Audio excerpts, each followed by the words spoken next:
Ireo fanapahan-kevitra niraisina manodidina ny sehatra ara-toe-karena nandritra ny filan-kevitry ny governemanta izay nitanterahana omaly sy teny amin'ny lampam-panjakana ny mahazo arivo teny. Anisan'izany ohatra ny fankatoavana ny sosikevitra hanomezana aingavao indray ny orinasa JIRAMA.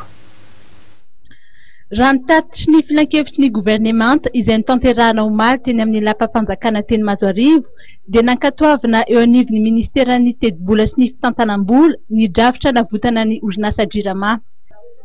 Anisan'izany ny fampitoviana ny satan'ny JIRAMA amin'ireo orinasa ara-barotra na société commerciale ka hisaraka ny assemblée générale, ny filan-kevim-pitantanana sy ny fitantanana ankapobeny.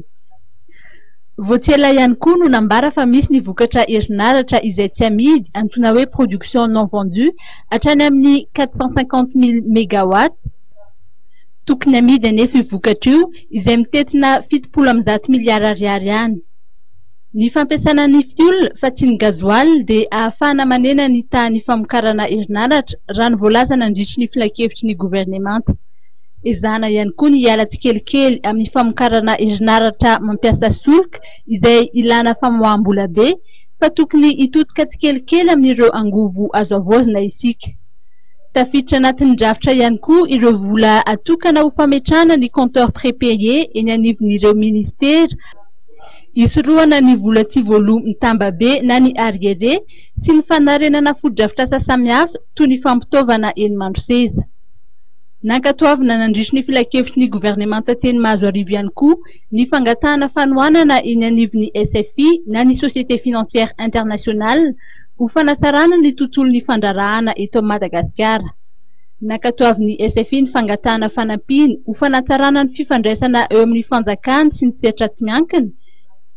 Ny fanohanana ny governemanta ahafahana manatsara ireo sehatra voarefy anatin'ny taritra doing business, ao ihany koa ny fanatsarana ny fampiarana ny mangarahara sy ny fampiarana ny antsoina hoe régime fiscal ary ny fanavaozana ireo politika mpiampiasam-bola ho fanamafisana ny fahafahan'ny firenena misarika ireo mpampiasa vola malagasy sy vahiny raha tsy laza afa-tsy ireo.